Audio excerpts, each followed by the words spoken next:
You are. I am the first. Okay. You're the first, yes. Sorry, I've been a bit confused with everything. So should I start now? Yes, so let me make a short introduction. Jacopo would have wanted us to do a short introduction, saying that it's a great idea that we are all together here. Jacopo was of the opinion that everybody who was invited to submit to this session were among the best economists / economic historians / historians in the world. So we're all very happy to all be here. Well, I am not. So Jacopo thought that you three were, not me. I am just his co-author. And Juliana just told us that we have 20 minutes each, and then I will be in charge of giving the 5-minute warning to whoever is presenting at the time. And I think the best is to interrupt with questions as soon as we have them. Do you all agree with that? That sounds good. How much time do we have? 20 minutes. Okay. That's great. So if you don't mind, let me then share my screen and I can start with my presentation. I only have one screen here, so I might be struggling a bit to follow on your comments and checking the chat. So just interrupt me, please, if you have questions. You can see my screen now, right? Yes, perfect. Okay, great. So this is a paper in which I've been working on for quite a while. Probably a few of you have seen previous iterations of it, but it's finally converging to a final product. So it's now in an R&R, and I expect to address the comments as soon as possible. So like your feedback would be quite useful. Let me try to, first of all, describe to you what I tried to do in this paper and motivate that a bit. So basically the effort here is trying to understand what's the relationship between entrepreneurship and social networks, right? And probably the first thing to do is to define what entrepreneurship is. So the definition that I take is the classical definition. So the way in which Schumpeter or Knight would have defined it in the early 20th century, which is any process of engaging in new and risky productive activity, right? If you're in development economics, probably you would call this transformational entrepreneurship. But the important point here is that if you acknowledge this definition of entrepreneurship, it is probably very easy to see how it is a fundamental element of structural change and an essential piece in the long-term shape of capitalism, right? So from that perspective, it is important to think about entrepreneurship because it's an essential force of how we ended up in the system that we live nowadays. So I would argue that that's a sort of intellectual motivation for being interested in entrepreneurship in general and specifically in this paper. But there's also a practical implication and reason to be interested in this, which is that entrepreneurship is one of the most important elements in many development policies across the world. So every single day there are millions of dollars being spent trying to foster entrepreneurship in the developing world, right? And from that perspective, it is important to understand what are the determinants and what drives entrepreneurship. We want to make those policies more effective, right? So with this, I'm trying to tell you this is an important element, right? How and why should one start thinking about this from a social network perspective? Well, if you think for a second, in the public opinion eyes, entrepreneurship is frequently thought as this result of individual exceptionalism, right? So frequently when people think about these great entrepreneurs, they think about these lone sort of geniuses, right? They think about Henry Ford or Howard Hughes or Elon Musk nowadays, and they don't seem to be they seem to be driven mostly by their own voice, right? But as social scientists, probably we can all expect that the social context could matter in order to understand why someone ends up being an entrepreneur and how deeply involved in this type of activity happens to be. A very specific way to articulate that issue is to think about the location of an individual in her social network, right? So if you think that the fundamental element and the fundamental way to order or to describe your social milieu, or however you want to frame it, is where you are in the network, then the most natural following step is to think about what's the relationship then of your network and your behavior as an entrepreneur, right? And that's basically what I tried to do in this paper. There are probably a couple of hypotheses that already one can consider are important here. So you can expect that maybe it's a story of risk sharing. So if we say that entrepreneurship is this risky activity by definition, so if you have a network, for instance, highly cohesive, you would expect that maybe in that network you can spread the risk of taking this individual activity, and you're more prompt to get involved in such, right?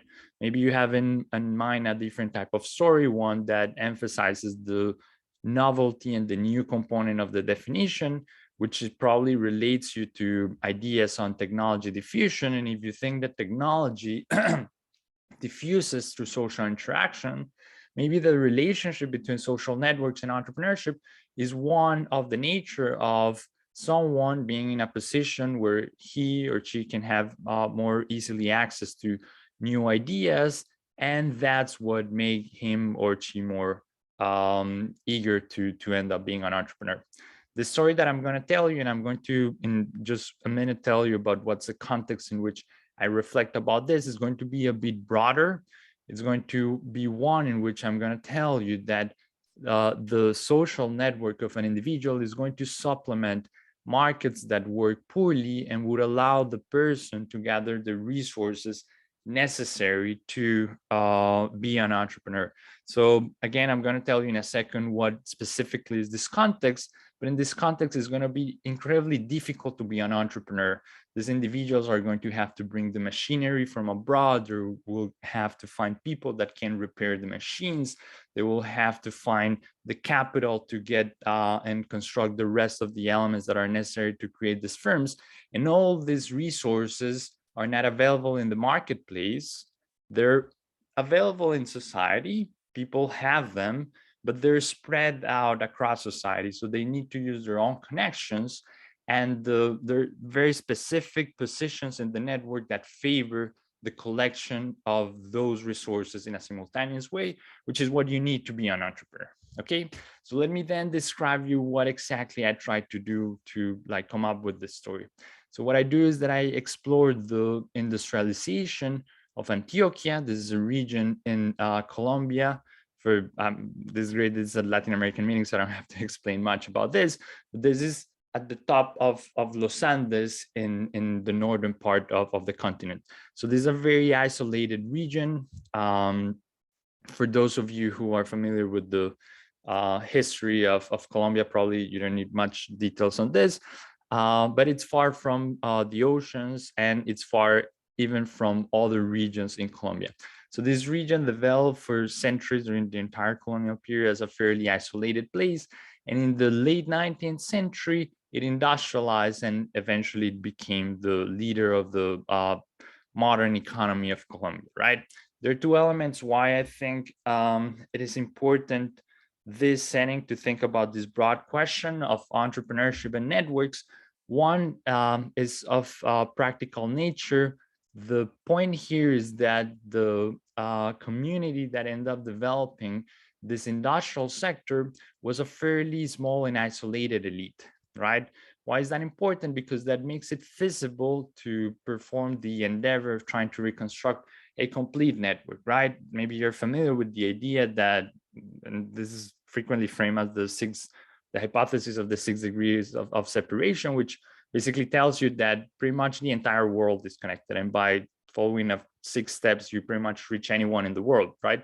So the point here is that if you want to reconstruct the network of a community, very rapidly, you would have to reconstruct the network of the entire world, and that's not feasible, right? So if there's a setting in which that is reasonable, is in trying to perform that in a community that it's deeply isolated, as was the elite of this region for quite a long time. So that makes the effort of reconstructing the network feasible. And the other element is that it makes it reasonable to identify sort of comfortably who were the entrepreneurs.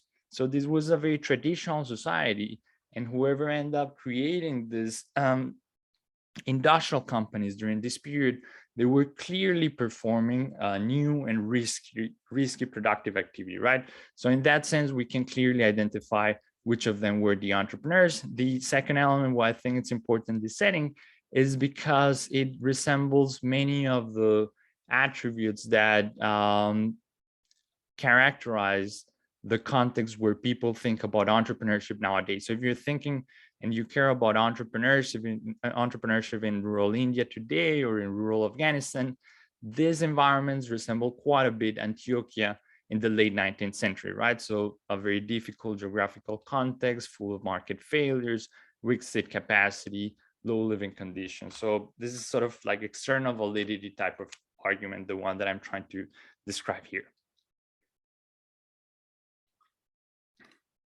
So what do?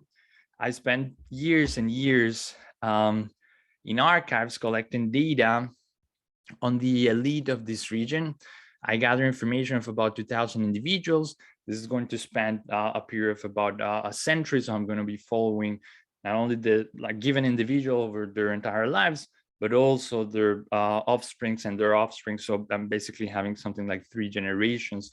And I gather information on the social interactions that they created. With that, I end up constructing a network of about 100,000 ties that it's going to evolve over time every single decade, right? So I hope to have time to tell you more about the data, because not only I spent a lot of time on it and I feel very proud about it, but it's very interesting what I think I can do with that. And on the other hand, I collect information of all the firms, all the industrial firms that were created during this period, for which we still have records. And then what I do is fairly simple. I match, I look for those members of the elite that end up becoming founders of these industries, and I try to see if there are regularities in their location, in the location they have in the network. So just for you to have an idea of the logic behind how I think about that, I basically frame this in a classical conversation in sociology about what matters in terms of network structure. So this conversation frequently has converged in sort of 2 positions. There's some people that argue that what matters in life is to be part of a highly cohesive network. That means to be the red dot here and not here. And I want you to notice something, that the issue here is not about who the person knows or how many connections they have. Notice that in both graphs, this red dot, ego, usually we call it, is connected with the same people.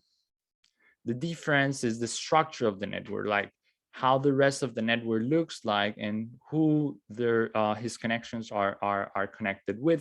This is a network with higher closure. We're going to call that higher ego density. And there are a bunch of arguments of why this would be a good setting and important for being an entrepreneur. But part of it is because information would flow better. And because in this setting where everyone can observe everyone, it is more likely that you have the emergence of pro-social behavior and the constraints to selfishness and the emergence of punishment mechanisms for those that behave poorly, if you want.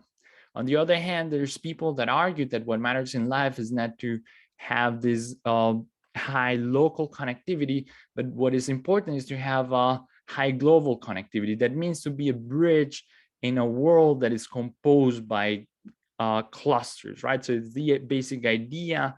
So there's this idea underlying the logic of this argument, which is that society is composed by different communities that are fairly isolated, and some people are able to bridge them, right? So in this case, this ego here is basically connecting this group, which could be the miners, and this other group could be the bankers, but this could be, I don't know, the Latin American economies and the European economies, whatever. And the point is that as in each of these communities, there are different type of resources, then there are high benefits of bridging them and combining them, right? So here, the point is that in this case, and we're going to measure this with something called between centrality, you can identify that you're more important bridging the network. And then here, right here, there are other bridges. Again, this is not an issue of who you're connected with. In both graphs, this individual is connected with the same people. The point is how the structure of the network looks. Okay, so basically what I tried to do is that I tried to bring that to the data and try to see if what seems to be more deeply associated with entrepreneurship is this local density or this global connectivity. A simple way, I'm going to be very intuitive here. I'll be happy to talk more about the details of the estimation, but the basic result of the paper can be easily described with this example, right? These were the two wealthiest individuals of Colombia during this period. Both of them were from this region, from Antioquia, from the same generation, very similar individuals, both of them very wealthy businessmen. They had business in pretty much every sector. However, there was one difference in their business profile. Eduardo Vasquez was deeply invested in industrial activities, while Pepe Sierra was not. The other difference that they have is that Eduardo Vasquez was highly central in terms of this global connectivity measure, right? He was an extraordinarily important bridge in the entire network. That was not the case with Pepe Sierra. And what I'm going to tell you is that this is not a coincidence, but this is a regularity in the data. How do I do that? I try to approximate an ideal set of experiments. The ideal set of experiments are fairly simple, and this is just to conceptualize. What I want to do is that I want to change the local connectivity of an individual without changing anything else. So it's moving from here to here. You can see that the global connectivity remains the same. However, you have this new tie here that increases the local connectivity. The other type of experiment, it's basically the opposite, is to modify the global connectivity without modifying the local connectivity, right? In this case, that would mean, for instance, dropping this pad that represents a bridge from this part of the network to this other part, okay? So I bring three sources of variation in the data that each of them sort of approximates a different element of these experiments. And the result that I find in each of these, and these are fairly robust results, is that higher global connectivity is associated with higher involvement in industrial entrepreneurship. So basically, and well, I'm going to spread that with every single piece of evidence. And higher local density is not associated, right? So where's the evidence coming from? So if you look at cross individual evidence, you have that there. So if you see individuals over their lifetime and you compare two very, very similar individuals in observables, you would see that those that had higher global connectivity at the end of their lives had created more industrial firms. If you look at within individual evidence, so you see the same individual and you see him over his lifetime, so every decade, his network is going to be changing. You will see that as his global connectivity increases, you will see him creating more industrial firms, right? So with this, you're of course like controlling for individual fixed effects, and that means that things that do not change in one's lifetime are not like important confounders. So things like your personality and charisma, for instance, that could be associated both with your social skills and your entrepreneurial abilities. But I also bring quasi-experimental evidence. So what I do is that I identify among these people in the elite, a few of them that died unexpectedly. And I'm quite systematic about describing why that's the case. And those operate as shocks, as exogenous shocks to the network, right? So someone that died from an unexpected disease or a train crash, and there are a few other examples. To be more specific, I have 13 of these individuals. They represent the shock in your position in terms of your global connectivity, right? So someone dies on the other side of the network, that's affecting the structure of the entire network. And what I find is that those individuals that had an increase in their global connectivity as a result of this exogenous and unexpected event happened to create more industrial firms in the following period.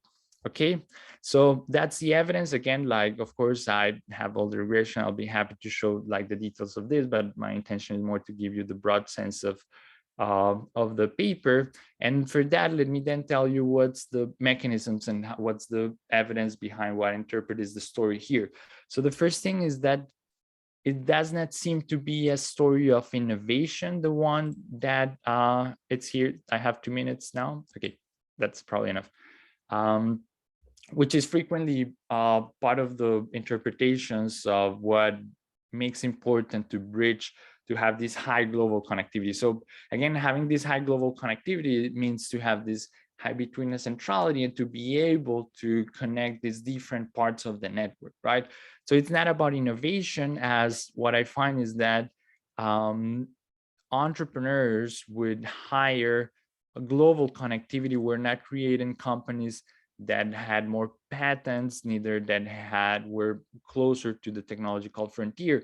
What they were creating were firms that were more resilient, firms that supported better the impact of wars, of financial crisis. So it's not about innovation, it's about being able to make more robust firms. So what seems to be the story is that entrepreneurship was a really complicated activity, and you needed all these resources that were complementary. You needed them at the same moment, and you couldn't go to the market to get those resources because markets didn't work properly. And I could give you more details about this, but think about Colombia, a very remote region in the mid 19th century, right? So you didn't have a proper financial system, you didn't have a proper human capital, like educational system. So for getting those resources, capital, human capital, etc., you had to know someone that could provide you that.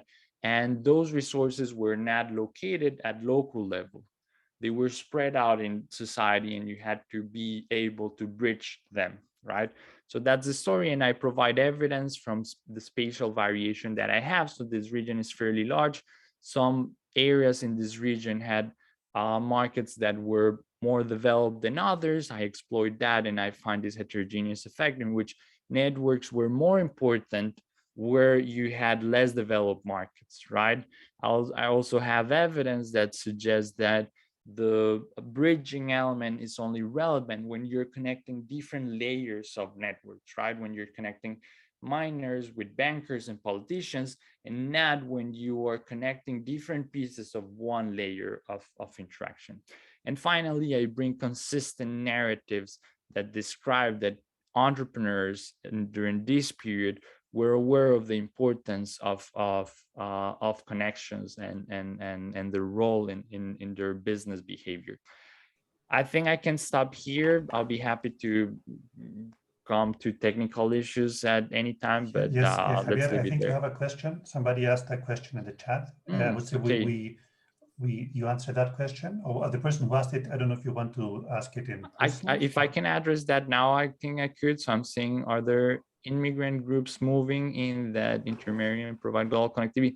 There's some of that. So there was not much migration in this period compared with other regions of Latin America. However, there were a handful, mostly of highly educated technical workers that came to work to mines. And for instance, something that I do with that in the empirical strategy is to, and let me stop sharing this, is to control for that, right? So I very extensively look if you're an immigrant, if your family is immigrant, and if you have studied abroad, and that doesn't seem to change the story, right? That seems to be important, but it's not changing the story at any level. Okay, thank you very much.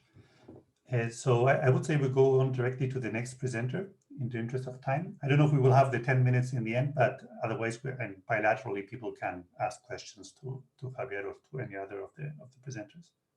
So Rui, you're next. Thank you.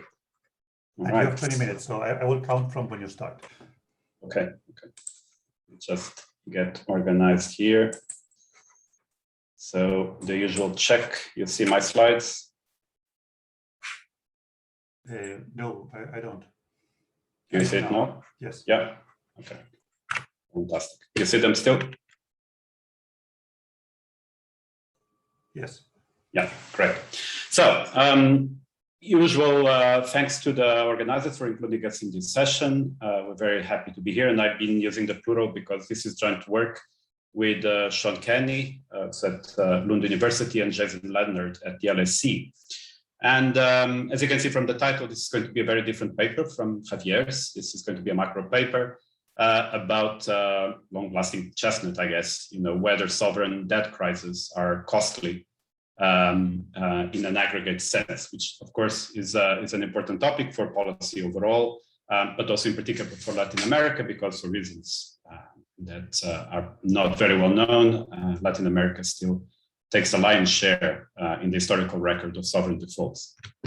Okay, so the questions of this paper are essentially three. So first of all, I already mentioned, how costly are these sovereign defaults? We measure this in the most aggregate possible way by focusing on losses in real GDP.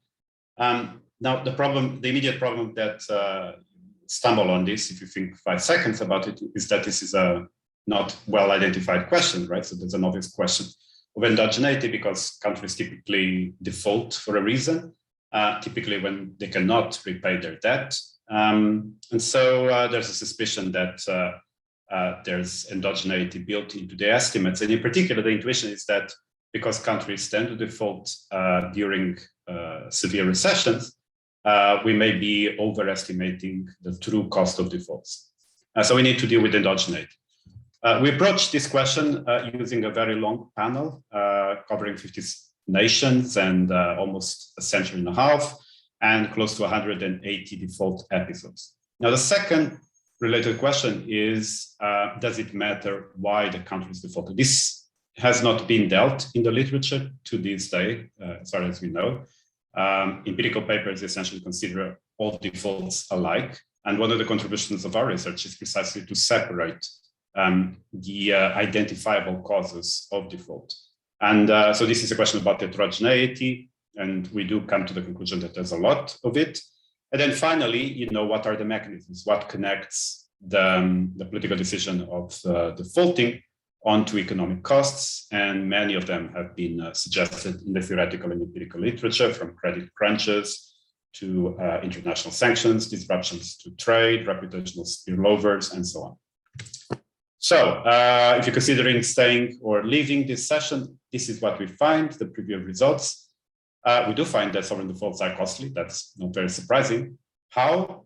Well, there's an immediate cost on impact on the year of default, about 1.5, 1.6% of real GDP. This accumulates for a while. It peaks at 3.3 2 years after the year of default, but eventually reverts to trend after 5 years. And I'll try to provide a bit more background later on. I try to benchmark our results against what exists already in the literature. Does it matter why countries default? This is a big and qualified yes. Yeah. We find that defaults initiated by crisis on the supply side of the economy tend to be much more punitive than those that happen on the aggregate demand. So think of domestic supply shocks, terms of trade shocks, political crisis. Those tend to have very large and cumulative real costs associated with the default. On the other hand, defaults associated with aggregate demand shocks tend to be short or even have positive effects, either immediately. The prominent case here are defaults that are initiated at the supranational level. Think of, say, the Hoover or the Brady moratories, Hoover in the 1930s and Brady in the 1990s. Of course, you concede moratory to high indebted countries so that, to help them out. So it's surprising we find a positive GDP effect from those moratoria. What we didn't expect to find is that actually defaults initiated by domestic aggregate shocks tend to revert. So they initially have negative consequences, but it seems the economy recovers from them very quickly. In terms of mechanism, we identified two. we do find a trade connection, as it were. We find that on average, exports contract by more than 4%, imports by 11%. So this is what you would expect to find. It's a current account reversal. But we also find that defaults associated with credit crunches, the local banking crisis, tend to be more punitive. This is just belaboring in the more or less intuitive. So I already mentioned, there's an identification problem. We can think of it this way as a latent variable that is hiding here. So once your measure of a default crisis is correlated with the error term, because innovations to GDP can lead to the crisis itself, then you're in trouble. So there's endogeneity here. We all know this way of quantifying the bias of the OLS estimates. Like I said, it's intuitive to think that negative innovations on GDP will lead to more crisis, right? To a higher likelihood of a crisis. So a lambda parameter here would be negative. But the direction of this bias depends not only on this, but also depends on the coefficient of the effect of the crisis on the process of GDP. And because they can have different signs, so if you think of an output shock, as I was just telling you, then you would expect that by not controlling for endogeneity, you will be overestimating the negative costs of a default. But on the other hand, remember the example I was giving you of the moratoria, right? You would expect that it's a bit tenuous calling a moratoria a crisis, but the default initiated through a moratoria, you would expect it to have a positive effect. And so in this case, not dealing with endogeneity would actually underestimate the effects. So this is to say that it's unclear what's the direction of the bias a priori. Now, what are we talking about here? Are there any exogenous defaults? Previous paper some years back tried to approach this by looking at whether defaults followed recessions or whether there were also cases where defaults didn't follow recessions, where GDP was not falling before the default. And they found that in 1/3 of all defaults that they classify in this very long period, in one-third of those cases, they didn't find any pre-default fall in GDP, and they call these good times, right? So this was sort of a call of attention. We need to understand why countries default when apparently there's nothing wrong with GDP. This is not how we're going to define exogeneity, because again, exogeneity is not only that there was a negative shock on your output, is that there is, in fact, a connection between the likelihood of a crisis and the output shock.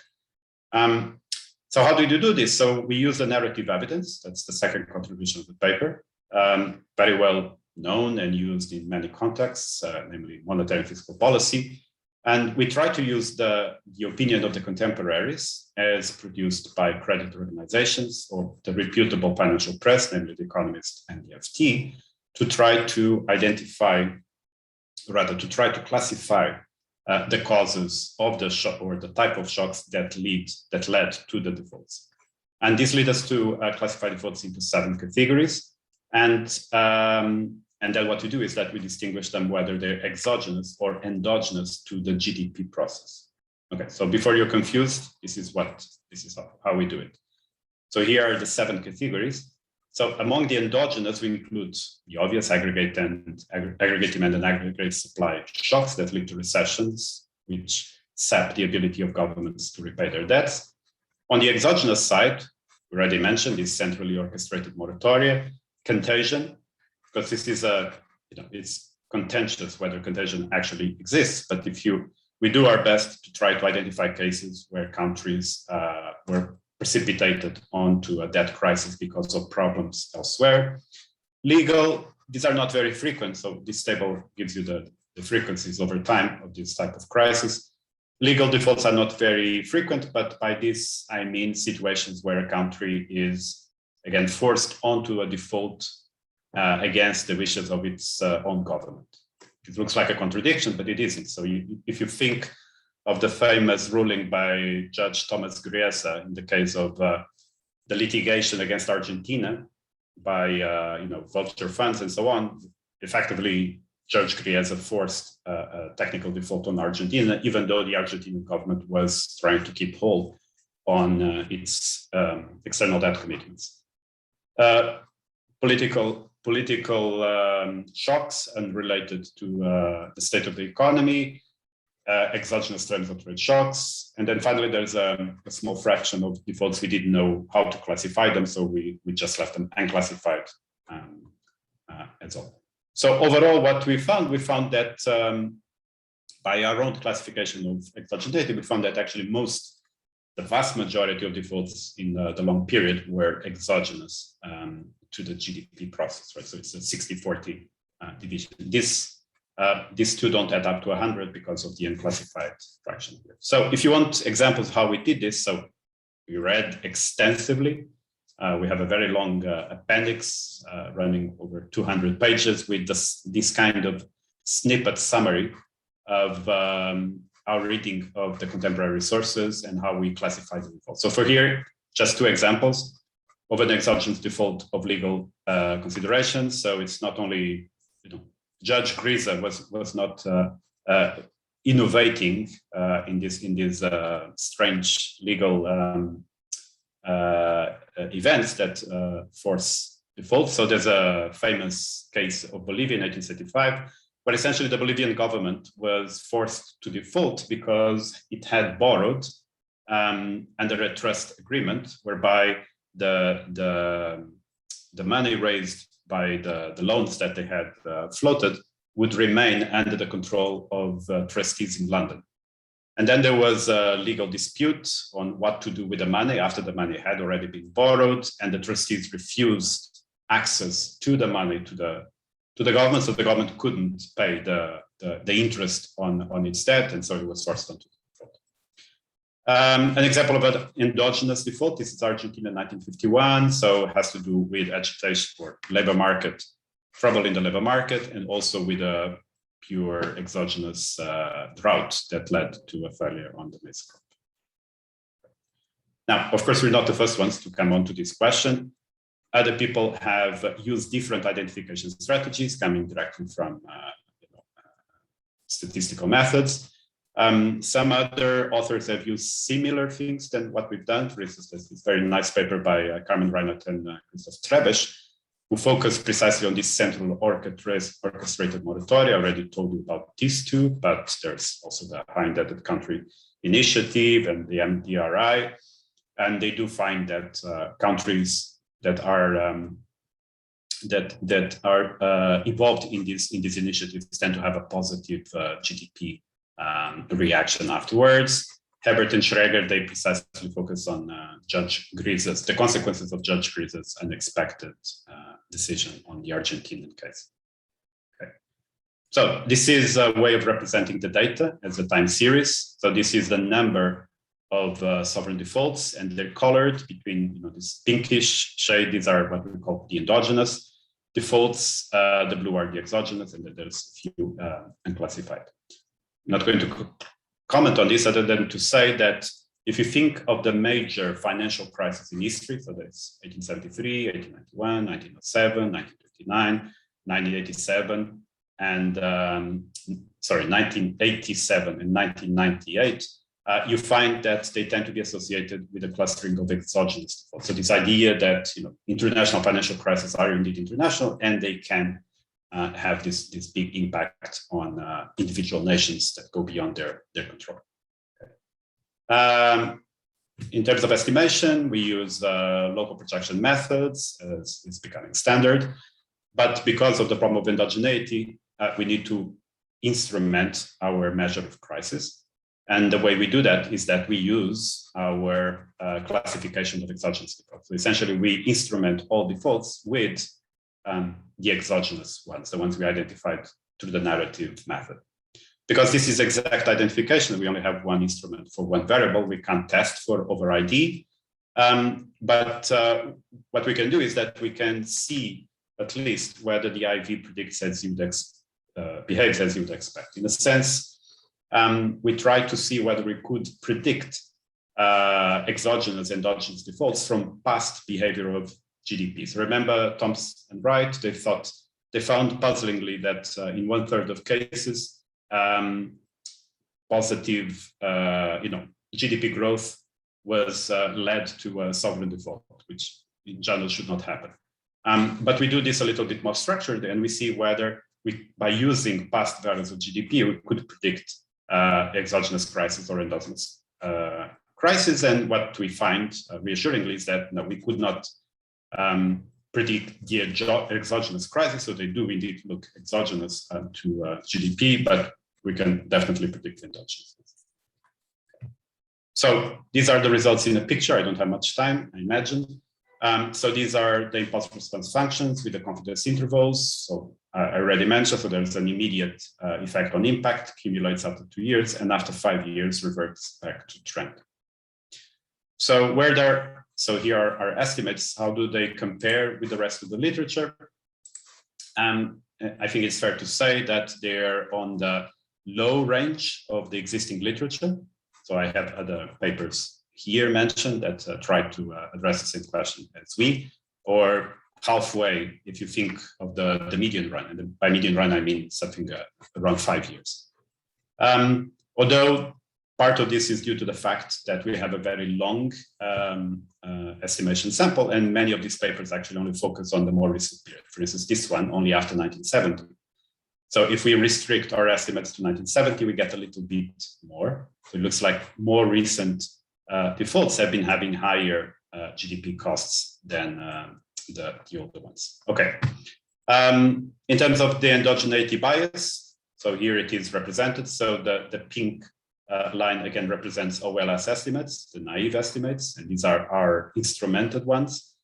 So the first thing we found is that contrary to our expectation, the bias goes the other way. So only at the median run, we find that by not controlling for endogeneity, we overestimate the cost of default. And it seems that at all the other ranges, it went the other way around. Now, what's behind this? What's behind this is the heterogeneity of defaults. So this is a busy graph that you have here. But this is essentially an attempt to decompose these averages, right? Because previous literature just calls, a default is a default. So we're just going to calculate the average cost of this homogeneous shock. What we say is that these shocks are not homogeneous at all. And since we can identify the causes of defaults by using the narrative method, we can also identify the time profile of different kinds of defaults. So for instance, so these dark reddish columns represent defaults initiated after domestic aggregate demand shocks. You can see they initially negative, but they very quickly revert and become positive. This, if you compare them with this lighter colored red, these are the aggregate supply shocks. So initially they don't seem to be very painful, but then they accumulate a lot, right?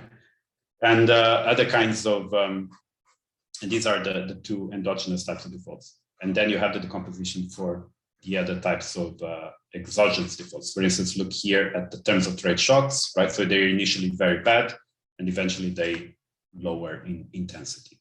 And so essentially the message from here is that we need to focus on the heterogeneity, not only on the endogeneity of estimating these defaults. So this is just a picture for the mechanisms.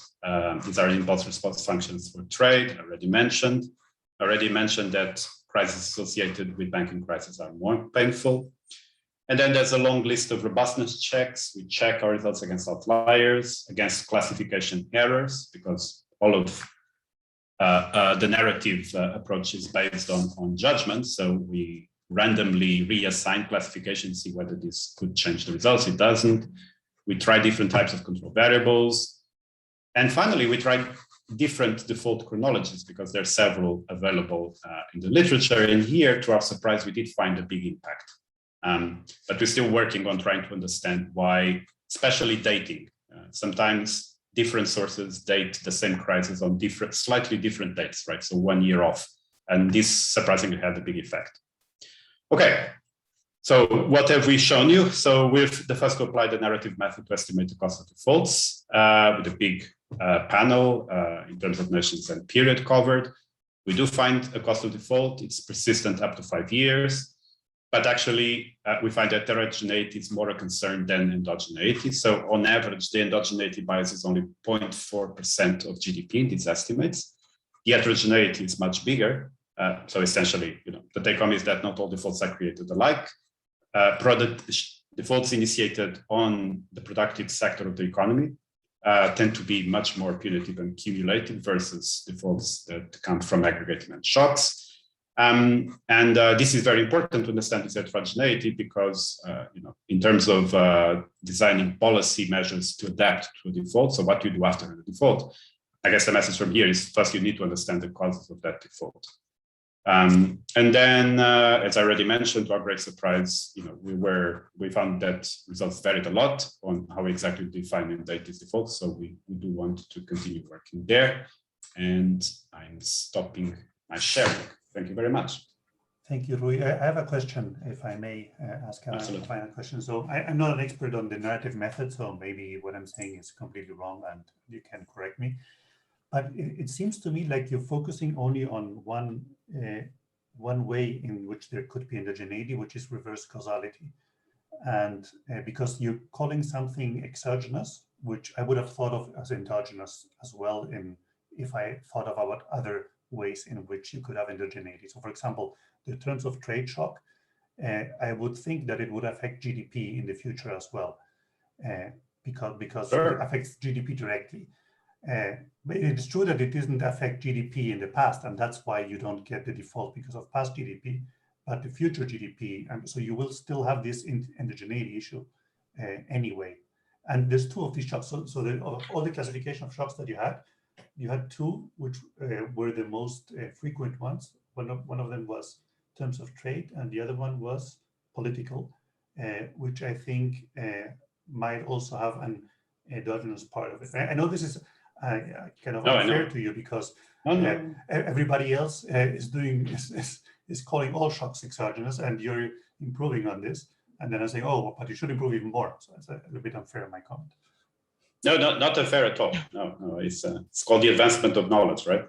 No, so on your first point, yes, I mean, I had to run over the presentation.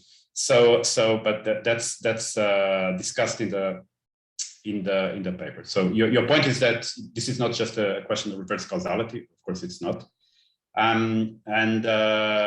What we use is this Stock and Watson formulation of conditional exogeneity, right? So that's why we include covariates, right?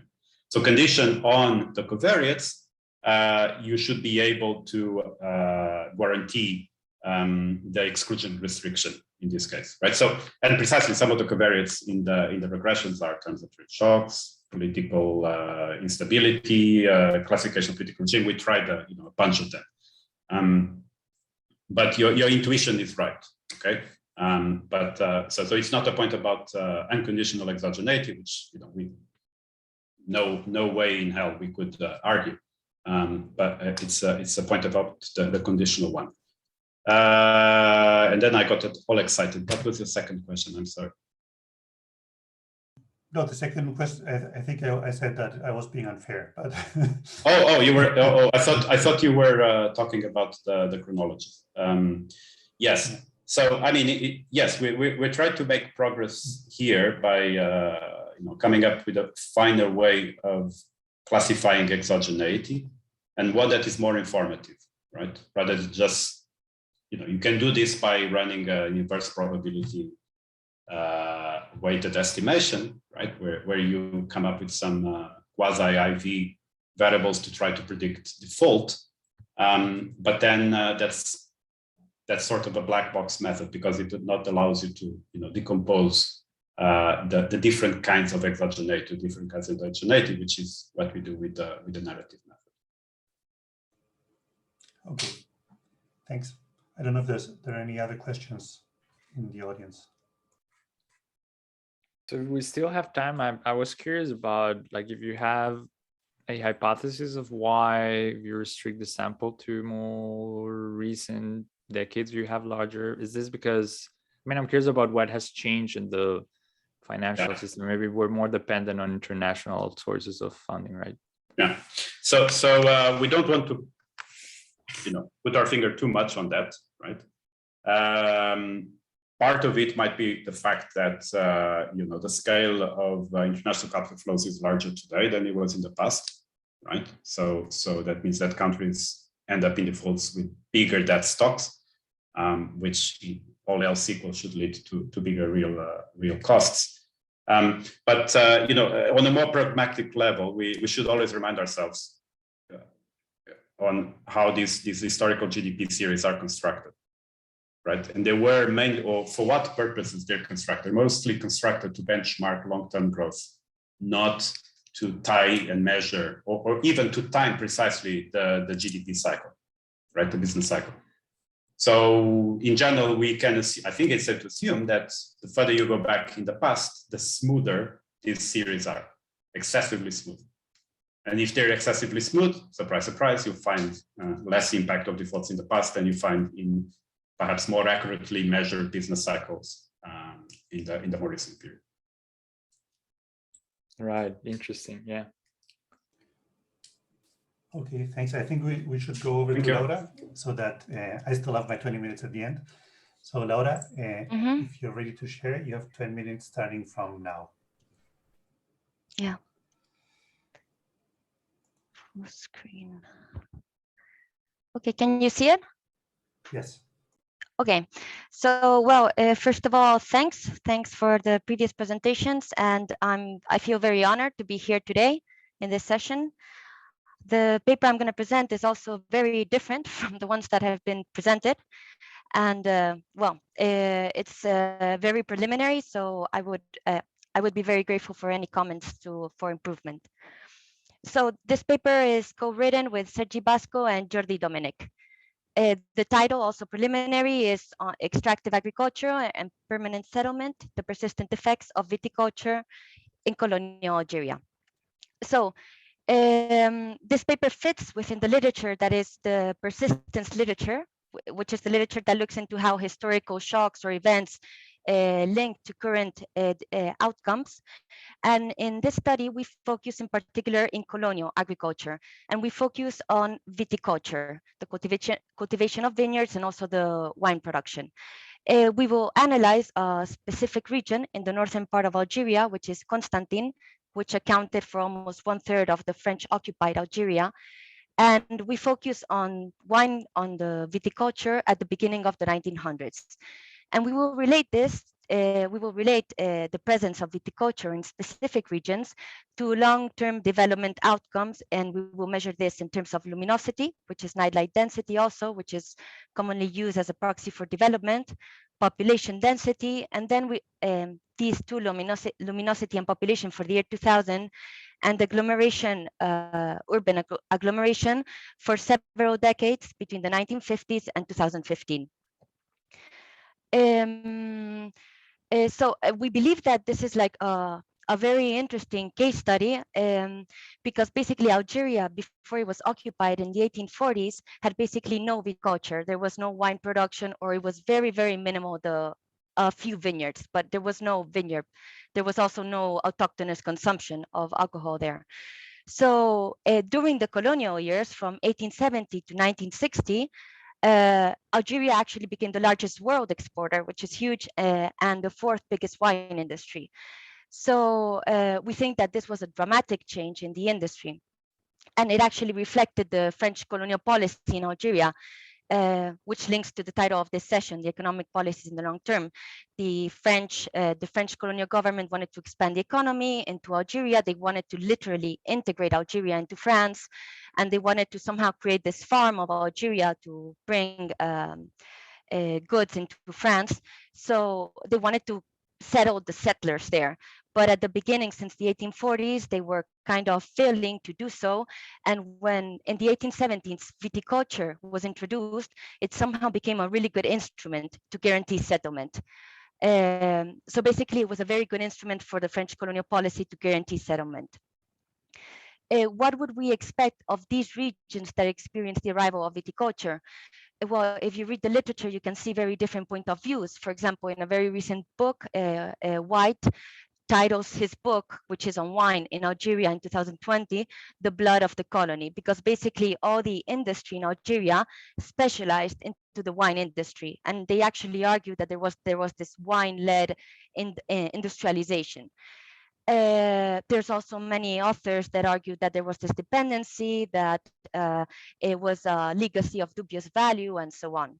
However, you also read very positive arguments regarding the effect of wine. For example, you could read that it was a blessing far more precious than gold. It consolidated settlement, it attracted investment, railroads, roads, and so on. So it could also have very positive outcomes. So in this paper, that's somehow what we're wondering, whether in the long term we can see positive or negative effects. We also have other arguments why to defend why this is a great case study. So the first thing is that, as I already mentioned, viticulture was not there before colonization in the 1840s. And it was basically exogenous. There was no local autochthonous consumption, and it was exogenously introduced in the sense that several events happened that combined allowed for viticulture to be introduced in Algeria. And this is, for example, the drop in cereal prices in the 1870s. So the first settlers were devoted to cereal, but they were not being very successful at it. And when viticulture appeared, they could change into viticulture, and that allowed them to stay. Then also we had the phylloxera, which was a vineyard disease that devastated vineyards throughout Europe. So before, France was not okay with Algeria producing wine, but when this disease devastated vineyards in France, France was okay to introduce viticulture in Algeria. So there were also trade regulations that allowed for this. Then, also very interesting during this period, before in the Algeria had such a hot climate that it was hard to produce wine and so on, but several innovations in the fermentation process allowed to do so in Algeria. So this combination of events allowed to introduce viticulture at a large scale in Algeria. We also argue, and this somehow fits in the persistence literature, that it was an exclusive crop. Basically, only the settlers owned it. There were very few exceptions, but only the settlers had access to viticulture and wine production. And this is mainly because it was the settlers who had the know-how. Before previously, there was no viticulture. And they also had access to capital, whereas the autochthonous population had no access to capital, and investing in vineyards required a lot of capital investment. So that's why we call that it was an exclusive crop. And finally, we also say it was extractive, not that it was a plantation concession-based kind of economies, but it was extractive in the sense that it was 80% oriented, like almost exclusively oriented towards the exports towards the colonial motherland, and the industrialization was devoted into specializing into this industry, which was only specialized for exports. So we do believe that this case is worth studying. Here you can see a graph of the evolution of wine production in Algeria between the 1860s and 2010. You can actually see that around 1860, France was occupied around Algeria was occupied around 1830s, 1840s. You can see that there was no production, and as in the 1870s, production started to increase, and this is exactly when the settlers started to consolidate and the settlements started to expand. And production started to increase until in 1960s, there was independence, 1962. And then the production dried out. It wasn't only exclusively because of the independence and post-colonial policies. There were other events that also explained the decrease in production, such as, for example, the mechanization, the introduction of the wine tankers, and so on, or regulations from the lobbies in France that by this time they were not okay with Algeria producing wine. But the point is that in this study, we're interested basically in it's a very interesting case because we basically want to see what happened in those regions that experienced the arrival of this crop, and what happened to them in the long term. Did they fare better or worse, so on. So so basically, yeah, again, we belong to this persistent literature that they try to see how colonialism affected the long term. And I guess many of you are already familiar. There are all these debates. No, it was institutions. No, it was the modes of production. No, it was the conditions. We just focus on how colonial agriculture, in particular viticulture, affected the long term. And we believe that viticulture reflected all these factors together, the institutions, the modes, the production, and so on. And if you look in general at the existing debates regarding the effects of colonial viticulture, you can see in general one positive and the other one negative. The positive tends to focus on yes, if the settlers were there to stay and it was permanent settlement, as the case of Algeria, then they would have the incentives to invest, they would have the technological transfer and so on. And therefore, this would have a positive effect in the long term, such as the investment in railroads and so on. On the other hand, we have other papers that find that colonial agriculture had very negative effects. For instance, exclusive agriculture, the agriculture that excluded the autochthonous population from production and they not benefit from the production, had negative effects on inequality and long-term development. Or also those that were extraction oriented had also negative effects because there was no investment in the local industry. In the case of Algeria, we believe that it's kind of in the middle because on the one hand, viticulture was very prioritized by the government. They invested in also a lot in infrastructures and roads and so on to arrive to these viticulture centers. But at the same time, the autochthonous population was completely marginalized. And in addition, this crop basically dried out after independence in the following 2 decades after independence. So we were wondering what effects we can find of this. So this is the region, Constantine, which I said it accounts for like 1/3 of Algeria, of the French occupied Algeria. We basically geo-reference the region. As many studies do, we will separate this into cells. We will divide it into 5 times 5 kilometer cells. Usually in the persistent literature, you find larger cells, but since we're doing a smaller region, we go at a lower detail.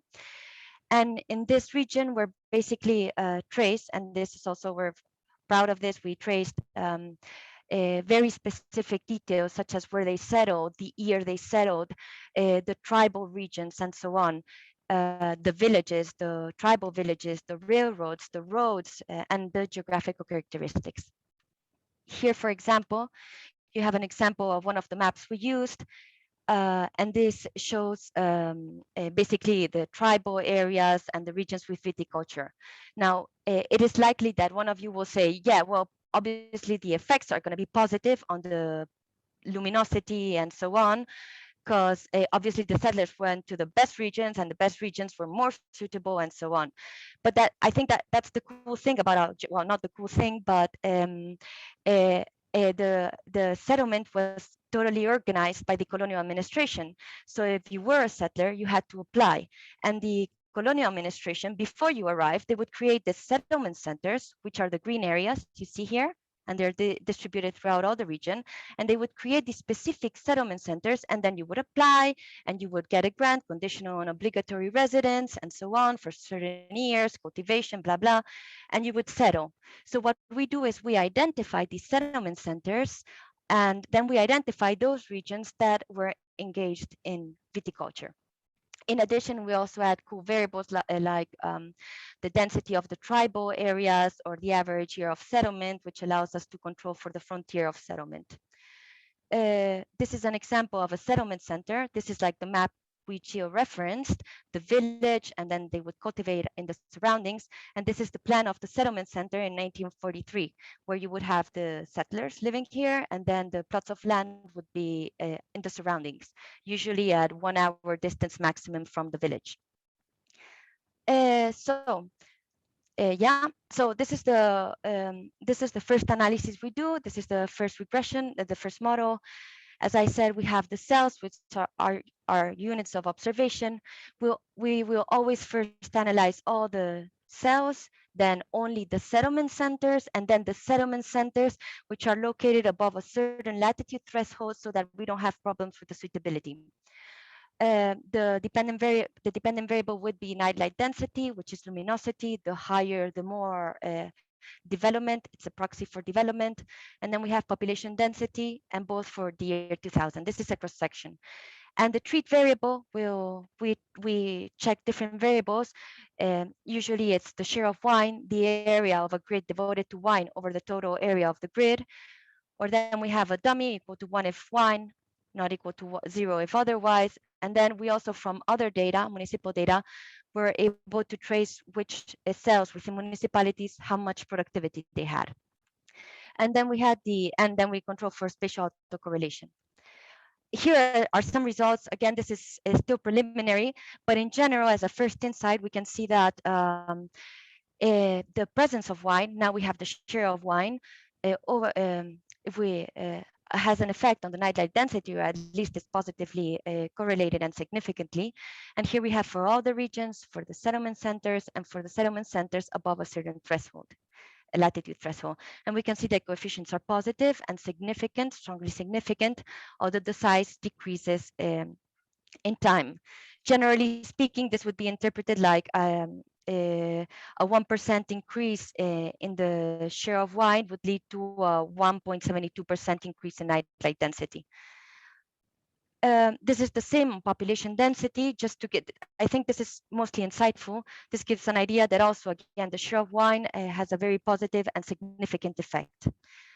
Even after controlling for all types of controls, human geography, frontier, credit, we also include access to credit. We also include postal offices to include for connectiveness, pre-colonial controls, such as estimated population density, and so on. Then we go to the second analysis that we take into consideration the time component. And so now our dependent variable is going to be the urban agglomeration population density.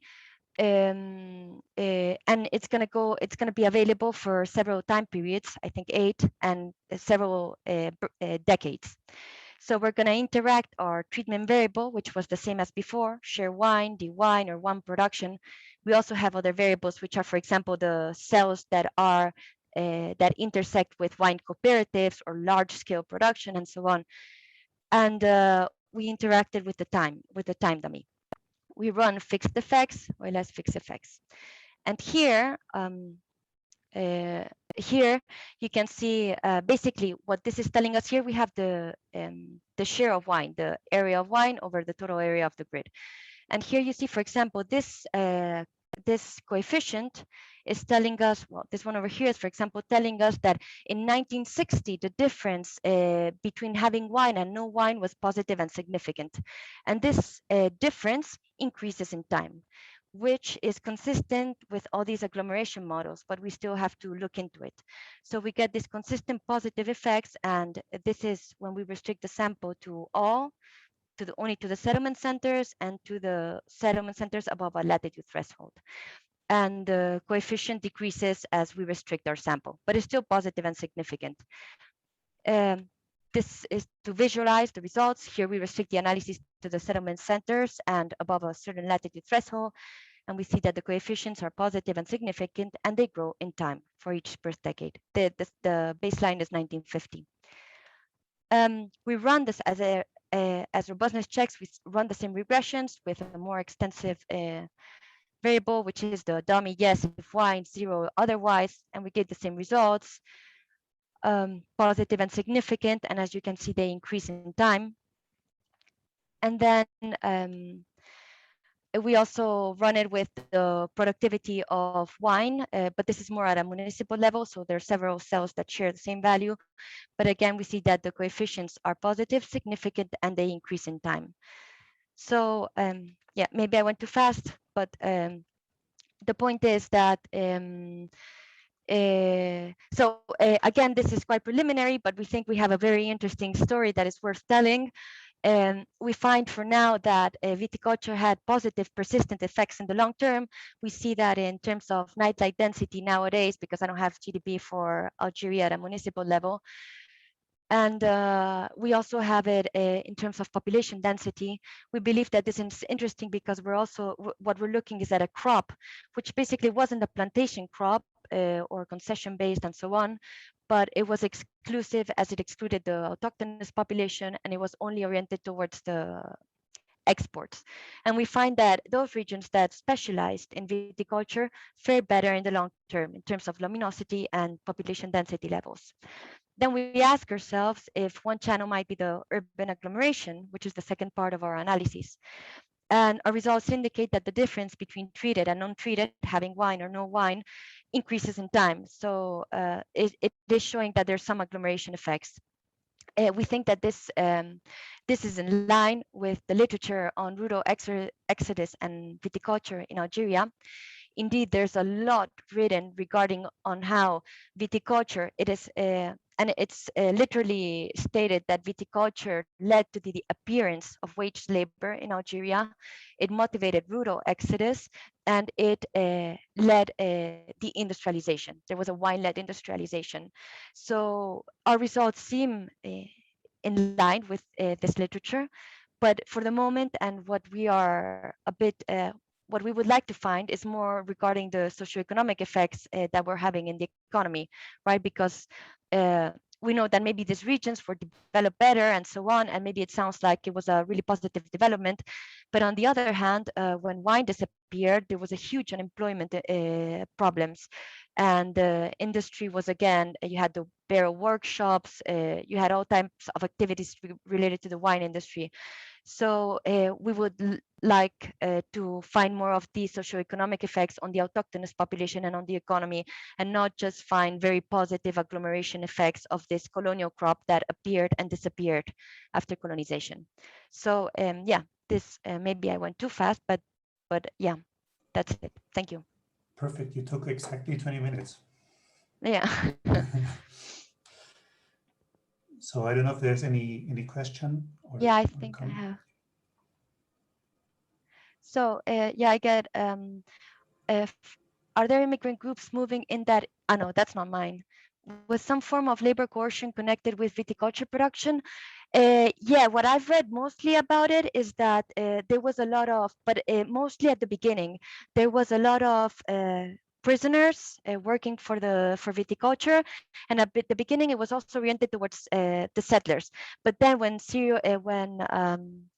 because I don't remember exactly the reasons why, but they started to rely on the indigenous wage labor, and the form of, it wasn't exactly labor coercion, but they didn't need it to. There was somehow labor abundance because of all the expropriation policies that were taking place, especially in the 1870s. So there was a lot of indigenous cheap labor. But it depends a bit on the time period. I don't know if I have other questions. I had one. Yes, go ahead.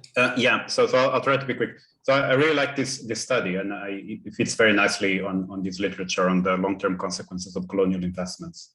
But I just have a nitty-gritty empirics question. So if I understood correctly, the treatment is continuous and it's staggered, in the sense that it's not you have or you don't, and they don't become wine-producing regions at the same time, right? So this generates a problem of heterogeneity of treatment in these two-way fixed effects models. I mean, people have been working on this, Callaway and Santana, because you're piling up two problems, right? The first one, if it's continuous, it's unclear how to interpret your results. Right? What was the important jump? So maybe having one farm with wine or versus two, that didn't matter. But if you have 10% versus 20% of your arable land dedicated to growing wine, then that's the threshold, right? So it's a question of heterogeneity of local treatment, and the other one is that who is the control group, right? If more and more of these regions are becoming wine growing, right? You see where the problem. But anyway.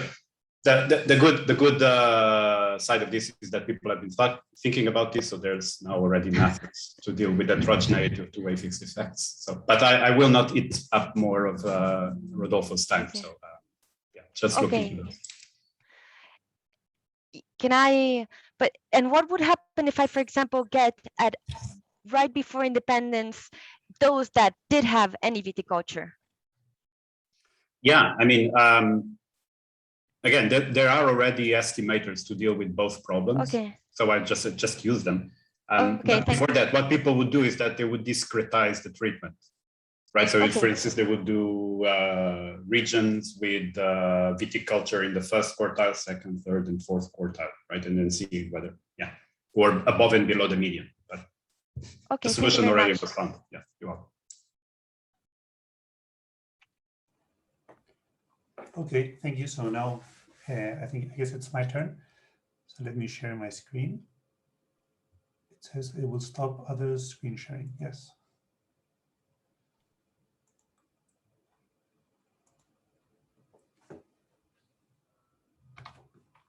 So can you see this? Yes?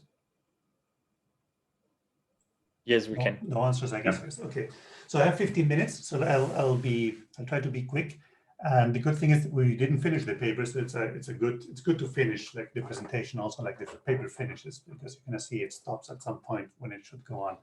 This is a joint paper with Ileana Reggio from Universidad Autónoma de Madrid and Jacopo Timini from Banco de España as well. So our paper is inside a more general question, and then we're going to ask a specific question in this paper. The general question is, how did import substitution industrialization policies affect Latin America's economic performance in general? So it affected it in many ways, and one of it is that Latin American economies became more industrialized, right? So that's the good aspect of it. But then at the same time, it also made them more close to international trade, because the way this works, as the name says, is that you're substituting imports. And the way you do that is that you raise tariffs or have non-tariff barriers and other different things. So in this paper, the question that we ask is, well, first, it's a measurement question. We want to measure how close Latin American economies were to international trade in the period in which these policies were in place, which is mainly between the 1950s and the 1990s. And then once we have this measure of how close they are, we want to see how costly these EC policies were for welfare, this import substitution industrialization policies. So that's the specific question that this paper focuses on. So let me show you, I'm going to show you pictures of 3 countries, Argentina, Brazil, and Mexico, through time. So this, in the case of Argentina, this goes from the year 1900 to 2020. And what I want you to focus on is the blue part on the bottom part of the graph, which is the share of GDP that is industry. And we can see that at some point in the 60s, unfortunately, there's this gap in the data, so we don't know exactly what year, but sometime in the 60s, the share of industry as a percent of GDP goes up, stays high, and then sometime in the 90s, it goes down again as many of these policies are reversed or are not in place anymore.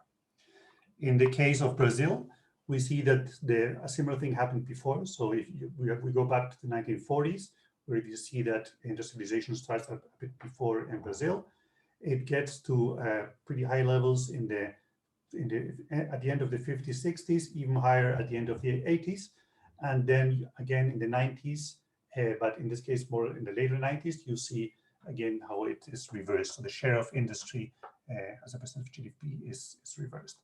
And then there's a country like Mexico, where you don't see a big jump at the start, and apparently if they had policies, they apparently were not reversed, because if we go to the end of the sample, industry as a share of GDP is still very high. Okay, so this is just to show you that there's great heterogeneity in countries, and the policies that different countries used to increase the share of their industry, which was an explicit policy, were very different. So among these policies, some of the tools were tariffs. So you just put tariffs on goods, on industrial goods, so that it was more expensive to import them, and therefore there were more incentives to produce them locally.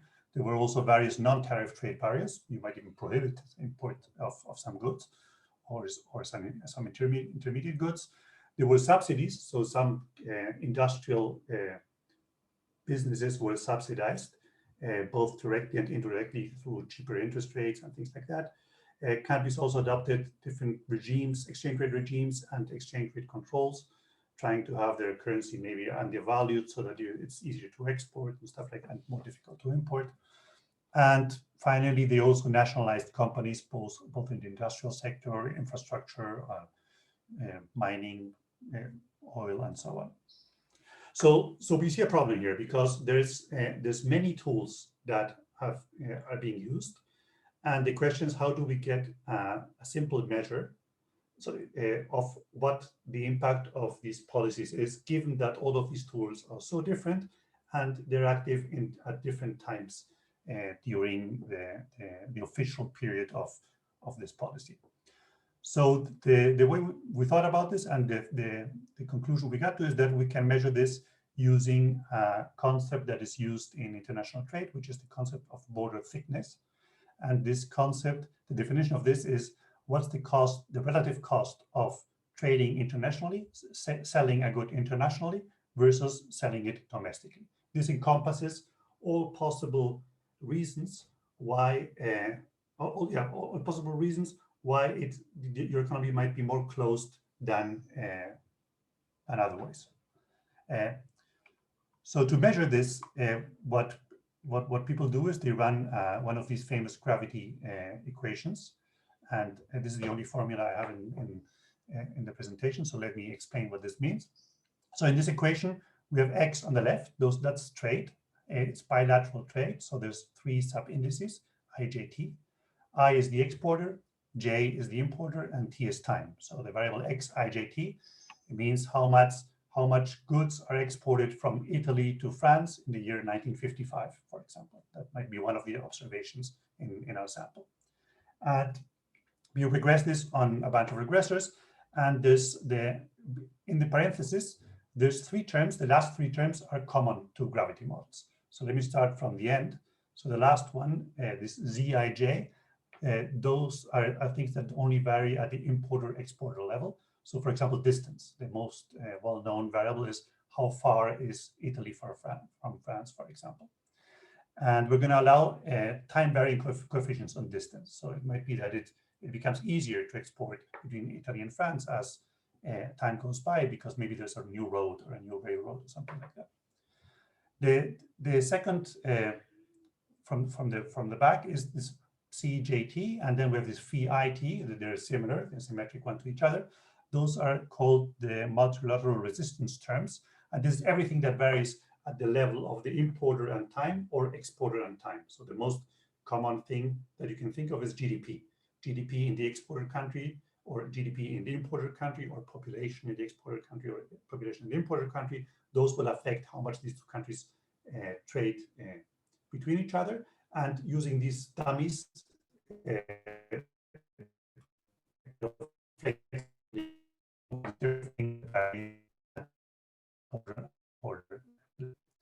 and then the first 2 variables, those are really the variables of interest for us. So the first one, the one we call Bij, this is a dummy variable that takes the value 1 if the importer and the exporter are not the same country.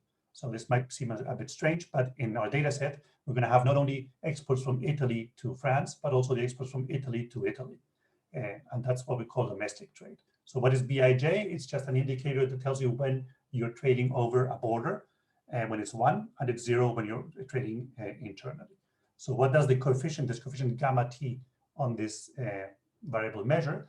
It measures, in a way, the globalization. That's why we use the letter gamma for GE globalization, because as time passes, and this coefficient is time varying, the impact of borders on trade is going to go down. It's going to be easier to trade internationally. This is a finding that is in the literature, and one that we will find in this paper again. And the main variable of interest is the one that is missing, is that I haven't explained yet, which is this Bij superindex K. That's a border, but for a specific country. So I want to interact this border dummy with the fact that you are Argentina, or with the fact that you're Brazil, or the fact that you're Mexico, something like that. So what does the coefficient theta measure? It measures how different is your globalization process from the common globalization process. So that's what we want to measure, and this is going to be our measure, our closedness measure for each country. We're going to estimate these equations not for each country individually, but for all the countries at the same time. So that's why there's several of these K indices. And then I'm going to show you plots for these. The estimation method is standard in what is used in international trade. It's the Possum. So we use this PPML estimator by Santos Silva and Tenreiro, which has nice properties when you have variables that might be 0, that have when you have this exponential form. Okay, so what data do we use? We use the TRADHIS database. This is a database that has international trade flows from the late 1800s to the to current times.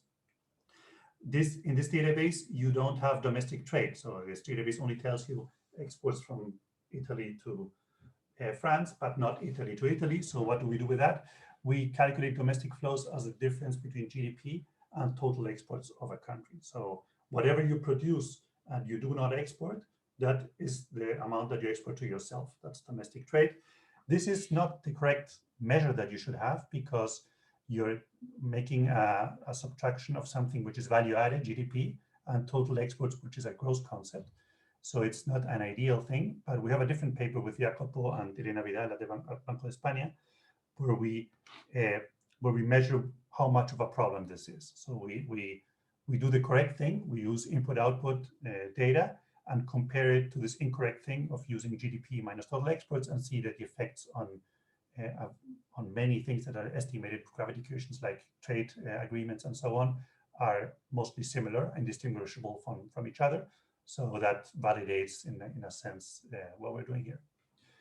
What other variables do we use? Standard gravity variables, distance, contiguity, whether two countries share a common language, whether one was a colony of the other, and so on. They're directly taken from this TRADHIS database, which already has all these variables.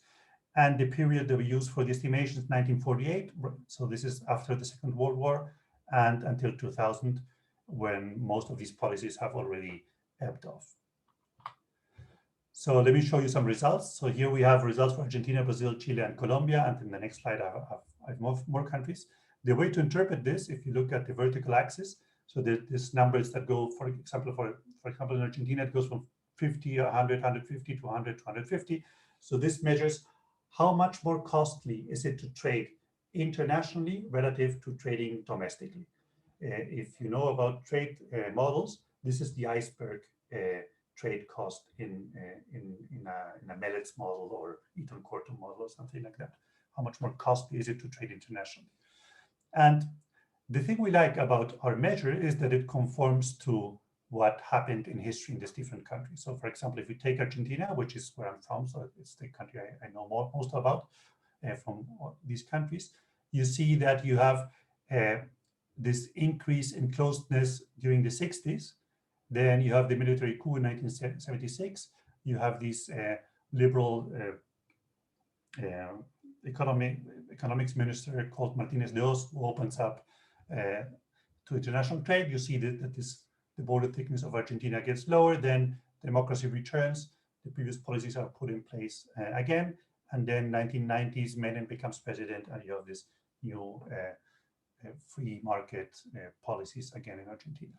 And if you look at different countries, Brazil, for example, or Chile, where we clearly see where the Pinochet coup is, and also this more Chicago boys economists come to Chile, you also see these reductions in border thickness. So we have estimates of this for various countries in Latin America, and these are just the pictures of it. But then we also did this for the US and for the rest of the world. So the rest of the world is this gravity variable that I told you before. So there's two things that I want to tell you about the comparison of these graphs with the previous ones. The first one is about the scale. So if you look at the scale here, this goes from 20 to 100 in the graph on the left, which is US, and in the world it goes from roughly 40 to 120. If you go to the previous pictures, Ecuador was in the 700s, Mexico 400, Venezuela's not so high in this case, Peru 250, Argentina 250, and so on. So what you see is that compared to the US or compared to the rest of the world, Latin American countries are much more closed according to this measure. And the second thing that you see is that we should expect a reduction in border thickness as time goes by, because that's what the rest of the world does, and that's what the US does. So one thing I didn't make clear before, when I presented the equation, I told you that our closeness measure was measuring the difference with respect to what every other country does. Well, here in these graphs, I had added it back in. So this is the total closeness. So this is actually comparable to the second graph. If you didn't understand what I just said, that's okay. It was just to prevent any question that might appear. Okay, so what do we do now? Now that we have this closeness measure, we want to see what's the impact of this on welfare. And then we want to do this in two ways. One we have already done, the other one we might have still to do. So this is my last slide actually, and I'm right on time.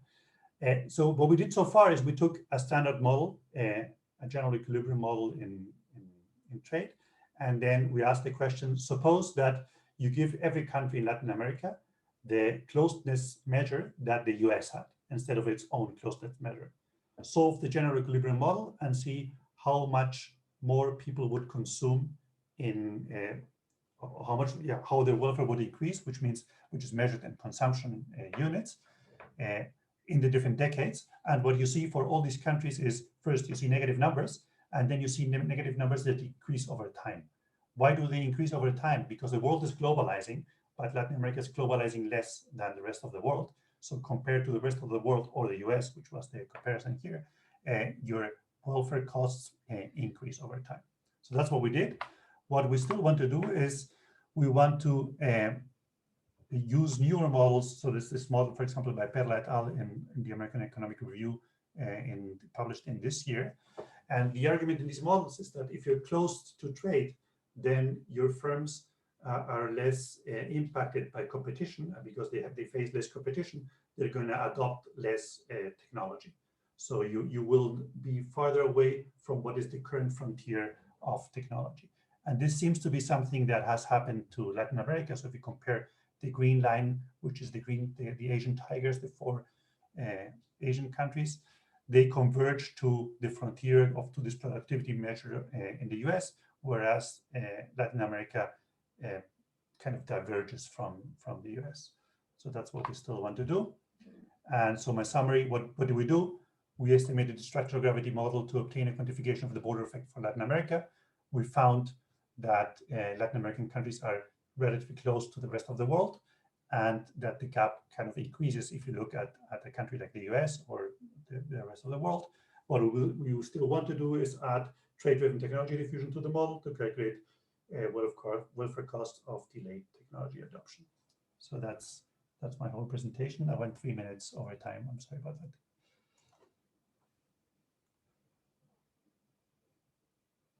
And I'm happy that Juliana didn't shut us off at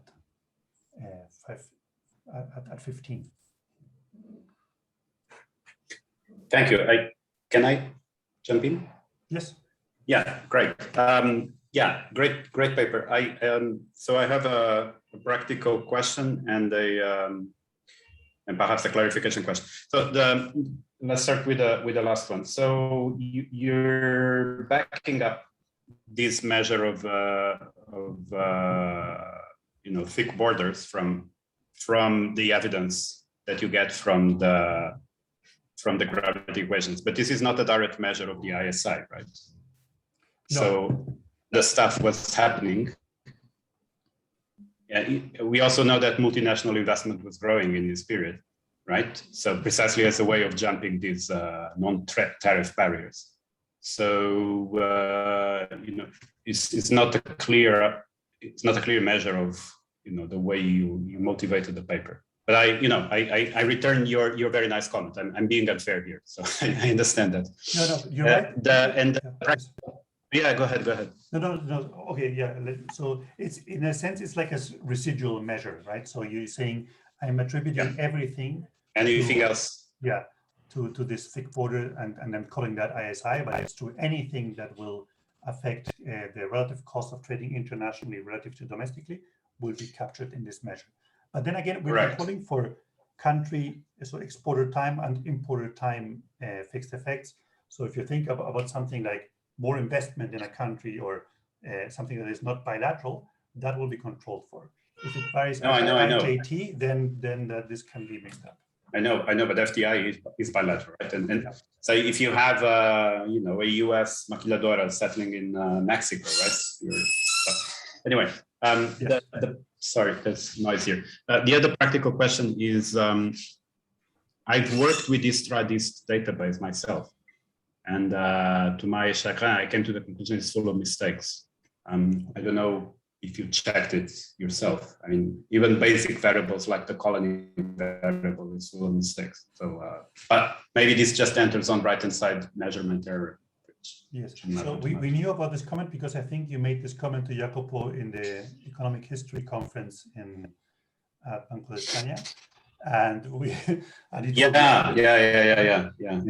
Because we also use it in a different paper, the same database, and yeah, this is definitely something we should look into.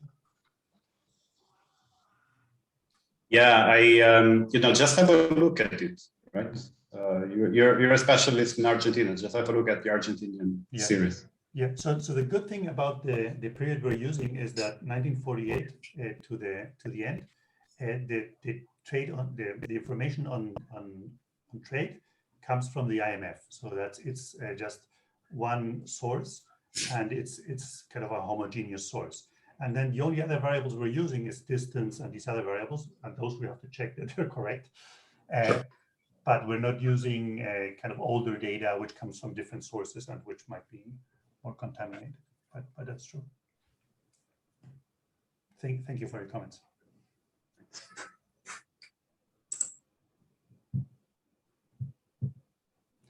Okay, so if there's no further questions or comments, I guess we can officially say that this session has finished. It was very nice meeting all of you. I didn't know Thank you. It was anybody, very actually. nice.